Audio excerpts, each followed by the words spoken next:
Hello everyone, thank you for tuning into the Uncle Mike Show. I know it's been a while, I've been off the screens for a while, but I'm back to continue, with what I love to do. Try to do research to find out how we can, solve some of the problems that we face in the world. And today I want to talk about suicide. September is termed as a Suicide Prevention Awareness Month, where people go out there to create the awareness about suicide and see how we can prevent it. So I want to add my voice to the many voices that are out there working hard to find out how we can prevent suicide. And one of the things that I always say is the people that tend to commit suicide don't live to tell the story why they did that. Instead, the people that survive it just, sometimes, come out to say, what is going on in their lives. And that's how we get to know some of the stuff that people go through before, they commit suicide.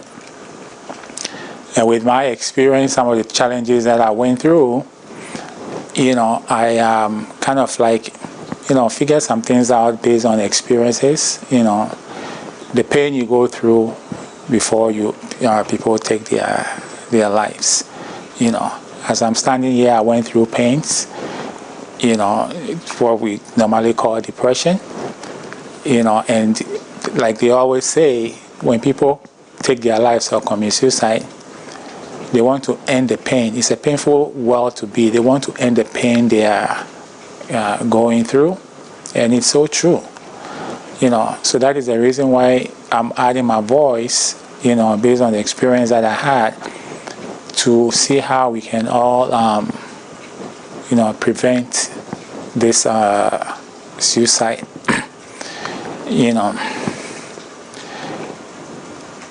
It says that life is a series of problem-solving opportunities. The problems we face will either defeat you or develop you depending on how you respond to them. And the way I personally, responded to suicide when I started experiencing, those voices that you hear, cut yourself, shoot yourself, and all those kind of stuff, the first thing, I did personally was didn't keep it inside me. I came out and said, this is what I'm experiencing, and that is how I was able to get help. So when you start, facing this kind of problem, don't keep it to yourself. Talk to somebody, and once you talk to somebody, they can help you go through it, and then prevent it, He says the first step in solving problem is admitting that there is a problem to be solved. And yes, we are all agree that yes, suicide is a problem, and we're all trying to find a solution to it, and see how we can solve that problem, So here are the things that people go through. Some of the few things that people go through when it comes to suicide before they take their life. You get into deep depression, pain, stress, anxiety, hopelessness, and you call for death, and there are so many things that leads to that, the disappointments in life, regrets in life, and all kind of stuff, which we will get to, But it says, so what is suicide? Suicide is death caused by injuring oneself with the intent to die. A suicide attempt is when someone harms themselves with an intent to end their life, but they do not die as a result of their actions. And a lot of people out there are going through stuff that they want to just end it all. And it all starts with a voice you will hear when you're going through that pain. Then you start hearing all those voices, which is termed as what hallucinations and stuff. So the World Health Organization says that more than 700,000 people die by suicide every year. That's one person every 40 seconds. Suicide occurs throughout life. It is the fourth leading cause of death among 15 to 29-year-olds globally. Suicide occurs in all regions in the world. In fact, 77% of global suicides happen in low and middle income countries. So even as I speak now, in the next 40 seconds, they're telling us that somebody will commit suicide. In the next 40 seconds, again, somebody will commit suicide. But what we want to do is to see how we can go out there and then help and tell them that there is hope. If we can reach out and then let people know that there is hope, that is what we are looking at, and see how we all can work together and then prevent this suicide. It says, furthermore, for each suicide, there are more than 20 suicide attempts. Suicides and suicide attempts have a ripple effect that impacts on families, friends, colleagues, communities, and societies. Suicides are preventable. Much can be done to prevent suicide at individual, community, and national levels. And that is what we are all trying to look at and see how best what we can do to prevent it, and based on the experiences that we've had, we can come out and then try and do something about it. So while the link between suicide and mental disorders, in particular depression and alcohol use disorders, is well established, many suicides happen impulsively in moments of crisis, and it's so true. Further risk factors include experience of loss, loneliness, discrimination, a relationship breakup, financial problems, chronic pain and illness, violence, abuse, and conflict or other humanitarian emergencies. So these are some of the things that are listed as to the reasons why people commit suicide. If they are not being able to handle, loss, loneliness, discrimination, and all those things that are listed, then we kind of tend to say, hey, I'm tired, let me just end it up better, take my life than go through all this pain or go through all these financial problems or go through all these issues and stuff. But then we don't have to, we can ask for help, we can call for help, and then help will show up, for us to be able to prevent that. So the strongest risk factor for suicide is a previous suicide attempt. So they say most people that end up committing suicide, they might have attempted it before. So I was researching on this, and then I found out something that also contributes to suicide, which most of the time we don't know, so we don't talk about. And it's a spirit called the unclean spirit, which attacks us, right, and then puts you in that place of you wanting to take your life. As a matter of fact, I linked it to the voices that we hear. So as we go on, we will see some of the things that this unclean spirit does that leads to suicide. In Matthew 12, chapter 12, verse 43, it says that when an unclean spirit goes out of a man, he goes through dry places seeking rest and finds none. Then he says, I will return to my house from which I came. And when he comes, he finds it empty, swept, and put in order. Then he goes and takes with him 7 other spirits more wicked than himself. And they enter and dwell there. And the last state of the man is worse than the first. So shall it be with this wicked generation. So here you can tell that, okay, somebody who was attacked by that unclean spirit, right? And then that spirit leaves. The person comes to their right mind, right? And everything is going well. That spirit goes out and then comes back again, right? And then comes and then check and see that, oh yeah, everything is fine, and then go and bring more spirits, that is even wicked than that one, and then it makes the person's life worse. So when I look at this, and it says that most of the people that commit suicide, there has been previous attempt, it simply means that they were able to overcome that unclean spirit, but the spirit went and then came back.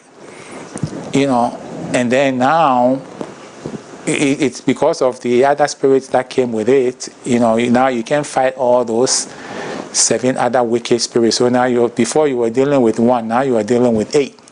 It becomes so difficult for you to fight them, and if you don't know what to do, then you end up taking your life.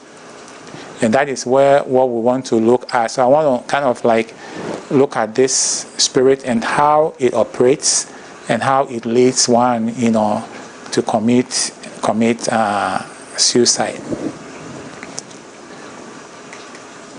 So the unclean spirits. It says an unclean spirit is a term that has different meanings depending on the perspective and context. Some sources define it as a vehicle of evil that tells people they are not enough and causes violence, death, and chains. Others define it as a possession by the devil or a demon that afflicts people with severe diseases and overwhelms their reasoning power. Some sources associate it with the evil urges of the lower nature that oppose spirit and consciousness. Others describe it as a wicked and impure spirit that delights in and promotes wickedness in humans and creation. Some sources compare it to a virus that attacks and destroys good things in a believer's life and makes them vulnerable to stronger spirits.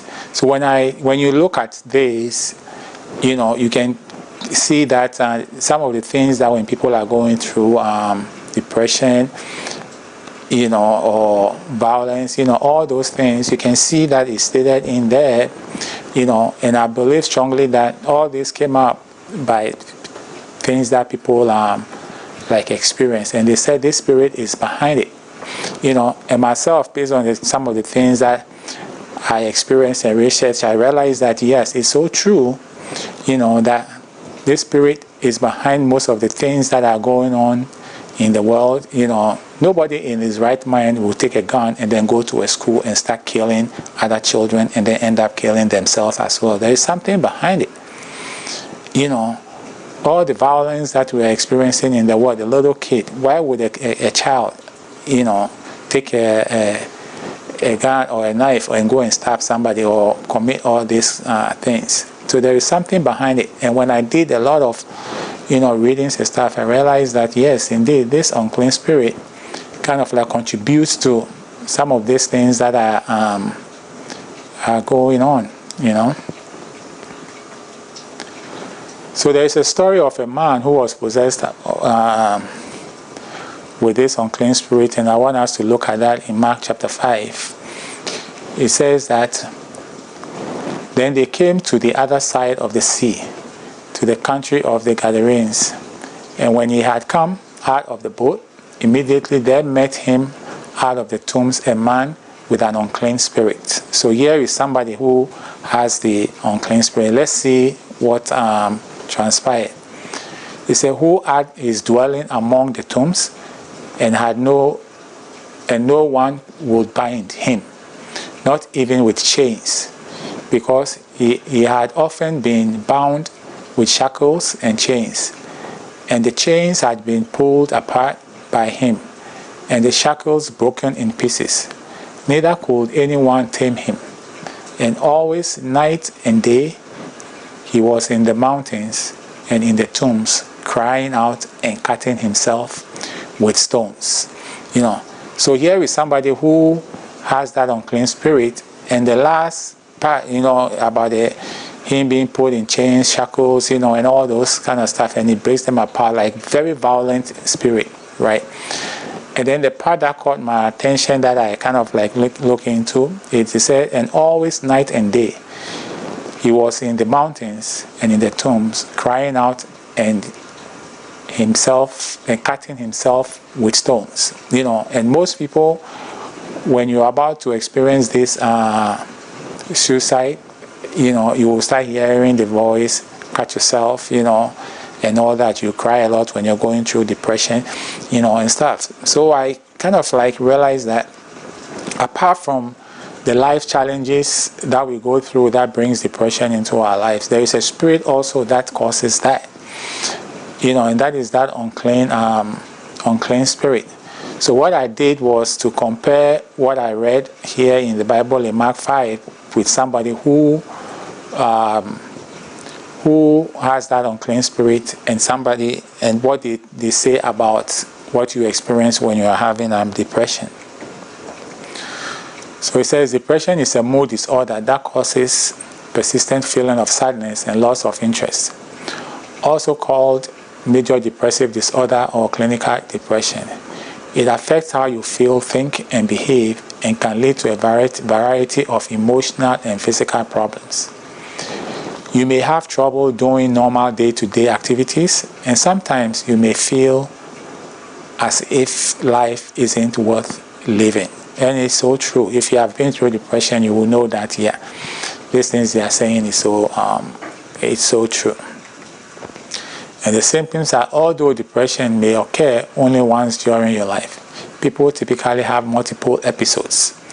During these episodes, symptoms occur most of the day, nearly every day, and may include feelings of sadness, tearfulness, emptiness, and hopelessness, frequent or recurrent thoughts of death, suicidal thoughts, suicide attempts, or suicide. So when I look at how somebody who is possessed with the unclean spirit, what they go through, trying to cut themselves, to bleed to death, and also crying and stuff. And then I look at what they say about depression. There is a link, there is this thing right there, that they have a similar things that they go through. So if you are going through something like this, maybe you never know that maybe it's that unclean spirit that is mine. Because one thing I kind of figured out, in everything, it's some of this stuff even that leads to some of the problems we face, that leads to depression, has to do with this spirit that comes to attack us. Because if the Bible is saying in Matthew 12 that spirit comes in, will go, and then bring more other wicked spirits, so then that means when those spirits come, they are the one that causes the problems that makes us get into depression. So those are the things that I was kind of looking at, because nobody in his right mind will get up one day and says, I'm going to kill myself, or I'm going to, I want to die, or I want to take a gun and go kill somebody and kill myself. There is something behind it. Something is causing all these things, So, and I'm trying to focus on this spirit, so we can find out how we can handle it. So the story continues. He said, when he saw Jesus from afar, he ran and worshipped him. And he cried out with a loud voice and said, what have I to do with you, Jesus, Son of the Most High God? I implore you by God that you do not torment me. For he said to him, come out of the man, unclean spirit. Then he asked him, what is your name? And he answered, saying, my name is Legion, for we are many. Also he begged him earnestly that he should not send them out to the country. Now a large herd of swine was feeding there near the mountains. So all the demons begged him, saying, send us to the swine, that we may enter them. And at once Jesus gave them permission. Then the unclean spirits went out and then entered the swine. There were about 2,000, and the herd ran violently down the steep place into the sea and drowned in the sea. So you see even here how those spirits were communicating. So if they've seen Jesus and they are communicating with Jesus, they're talking to him. That's the same way they talk to us when they get into us, to tell us to do all this stuff, to be violent, kill yourself, do all those, cut yourself, makes you to cry and all that, So I'm beginning to believe that, most of the challenges we are facing is associated with this unclean spirit, And from this story, to me, there is a solution to how we can deal with these unclean spirits. It says, so those who fed the swine fled, and they told it to the city in the country, and they went out to the sea. When they went out to see what it was that had happened. And he said, then they came to Jesus and saw the one who had been demon-possessed and had the legion sitting and clothed and in his right mind, and they were afraid. So I stopped here and I'm like, okay, so before it was not in his right mind, but when the demons were cast out of him, then he came to what? His right mind. So like I said, nobody in his right mind would do the things that are happening right now, like, the violence, the suicide, all those kind of stuff. So it has something to do with this spirit, causing us to be out of our mind and be doing the things that we're not supposed to do, and hurting each other and doing all those kind of stuff. It says, and when he got into the boat, he who had been demon-possessed begged him that he might be with him.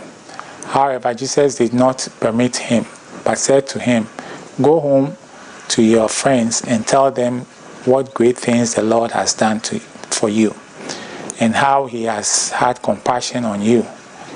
And he departed and began to proclaim in Decapolis all that Jesus had done for him, and all marveled.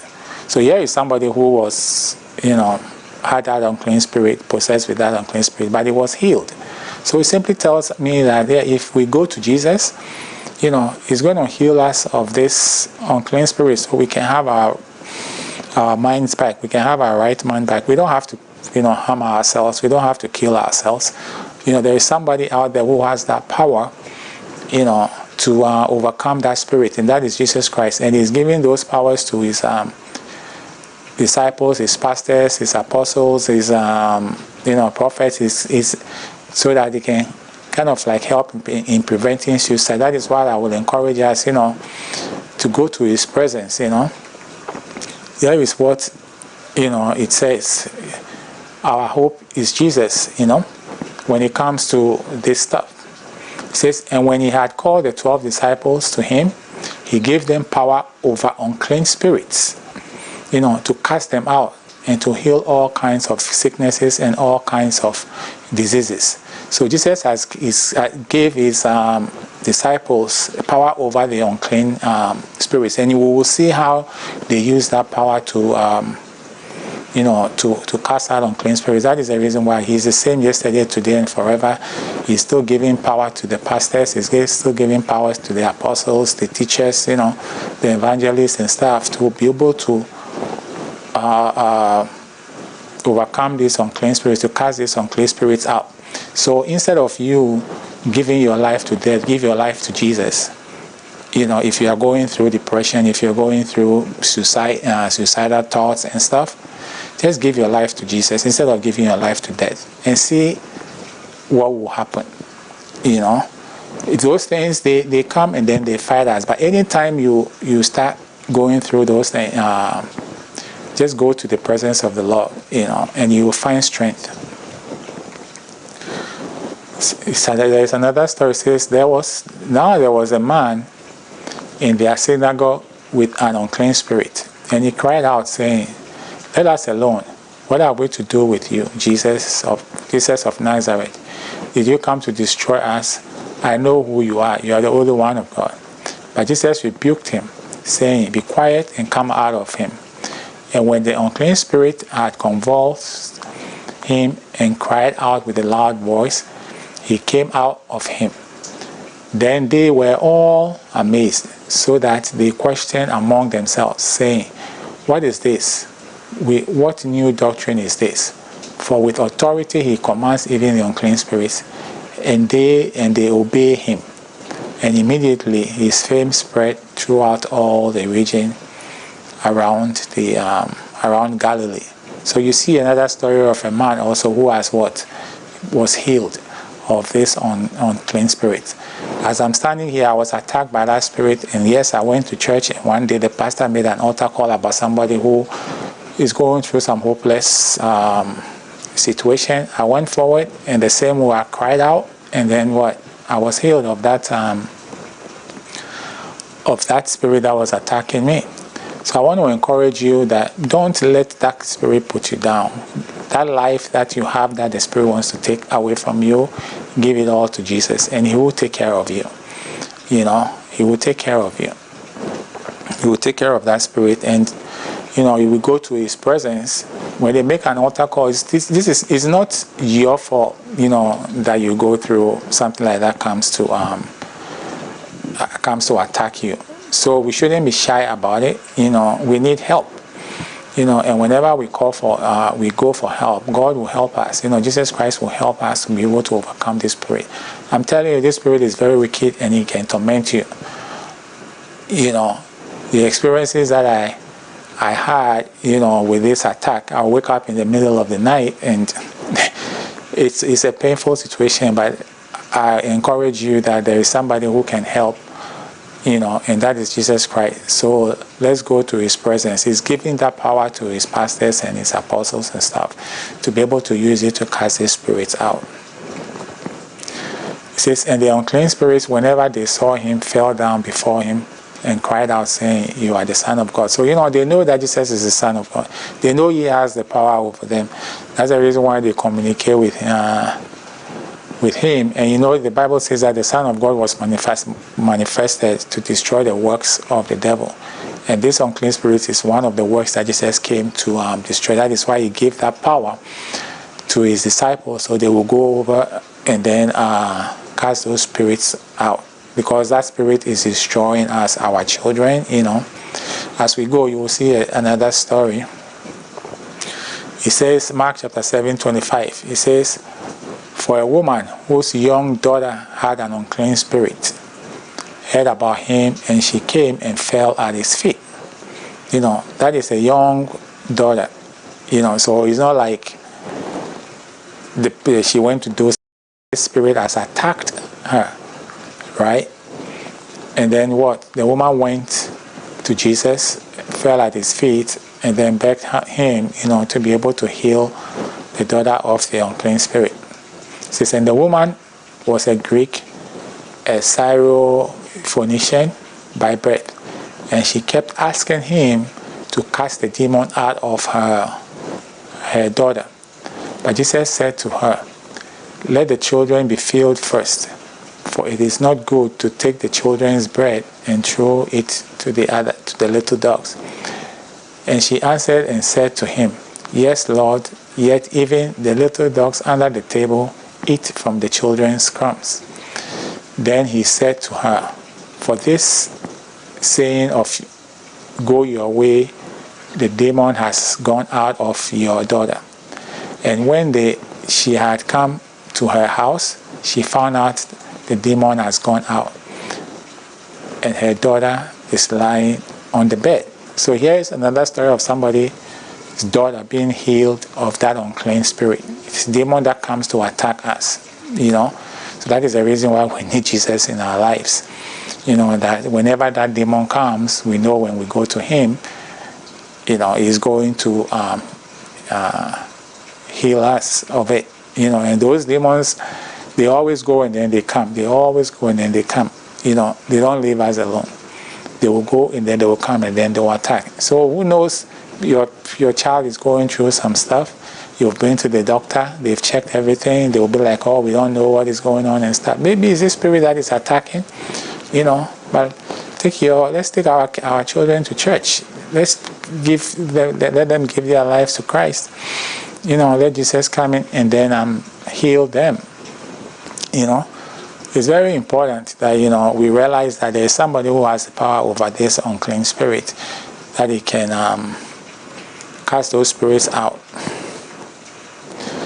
Said in Acts chapter 5 verse 16, here, the Bible said that Jesus gave that power to the disciples, to be able to cast out these unclean spirits. So here is the disciples now doing the work with the power that was given to them. It says, also a multitude gathered from the surrounding cities to Jerusalem, bringing sick people and those who were tormented by unclean spirits, and they were all healed. So these are like examples of people being healed of that unclean spirit. So maybe the depression you're going through, the challenges you're going through, the torment you're going through, the pains you're going through, if it is being caused by this unclean spirit, like the one that attacked me, this unclean spirit, there is hope.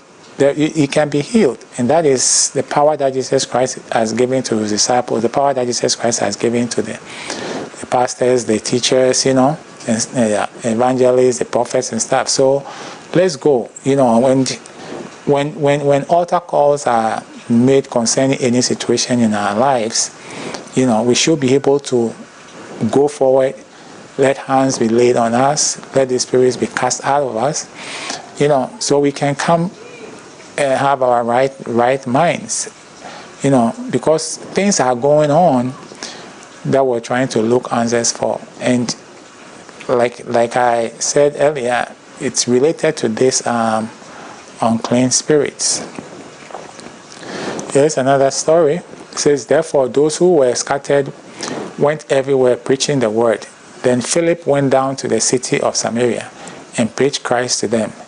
And the multitudes with one accord heeded the things spoken by Philip, hearing and seeing the miracles which he did. For unclean spirits, crying with loud voice, came out of many who were possessed, and many who were paralyzed and lame were healed, and there was great joy in the city.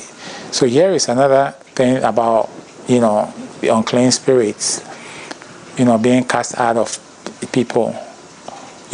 So most of the things that we're going through, I believe strongly that is related to this this unclean spirit. So I want to encourage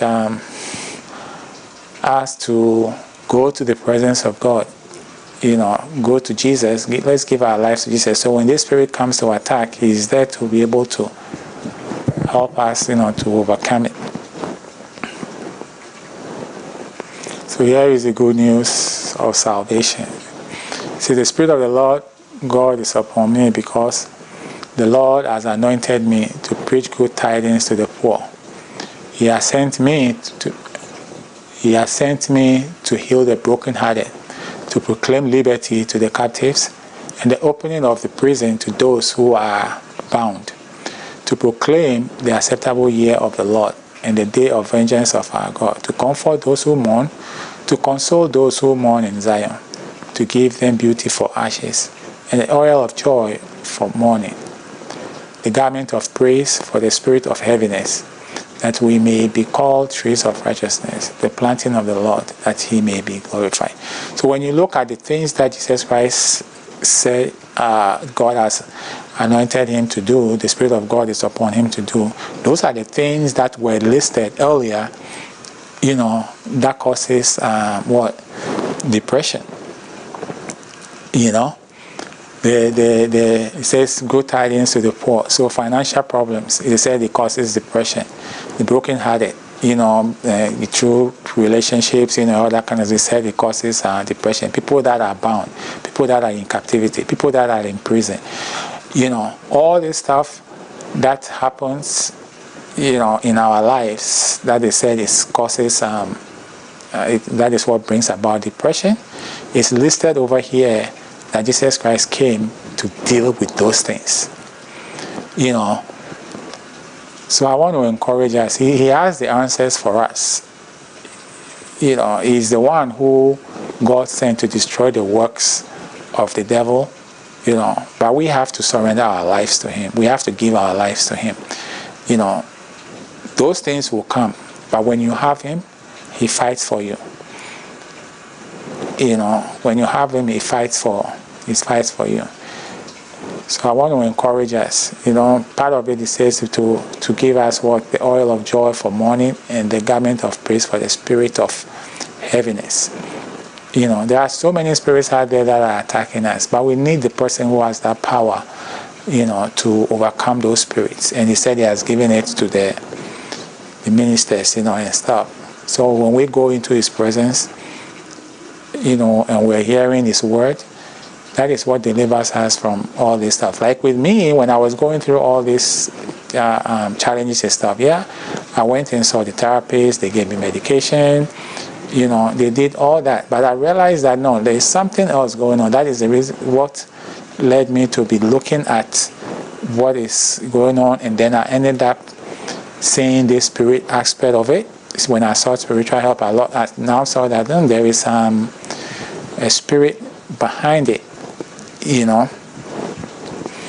So I want to encourage us, search the scriptures. We have all our answers to these world problems in the scriptures.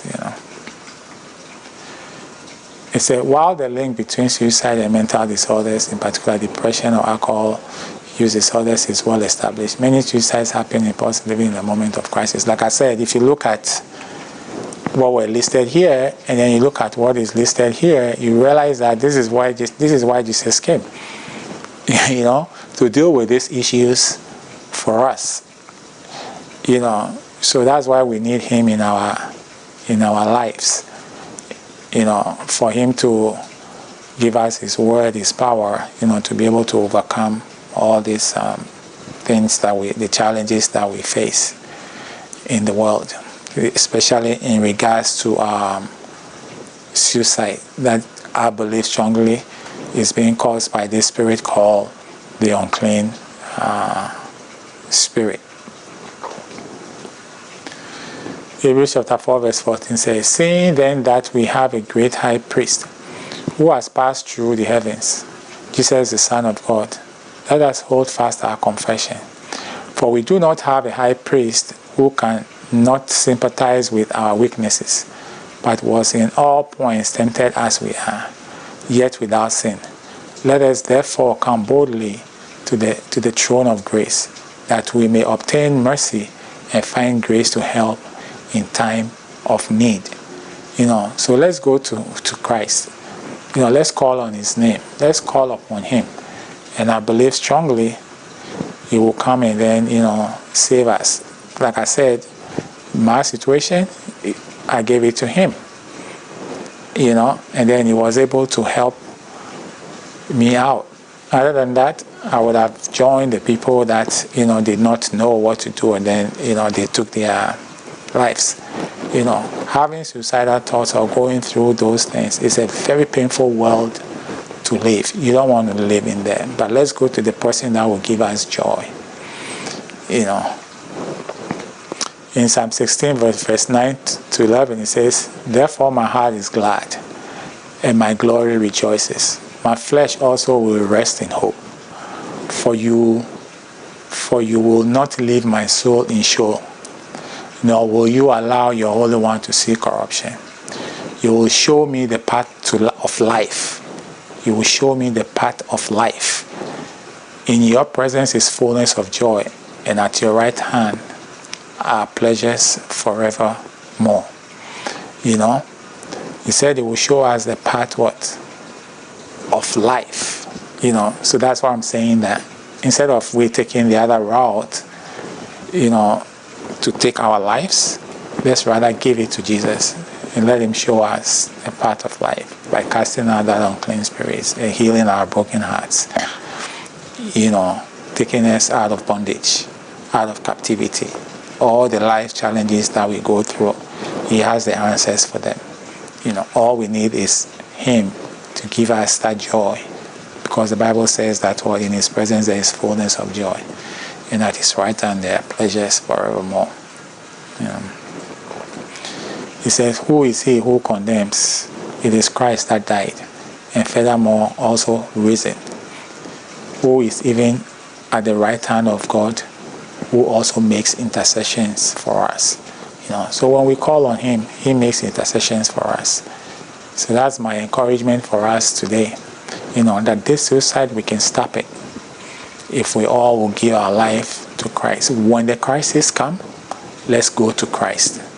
When the crisis comes, we can call on him. He's everywhere, anywhere you are, you can call on his name, and then he will be there to help us out. That is what I practice a lot. That is what I do. I go into his presence. I call upon his name. The pain will be there, because the attacks, definitely they will come.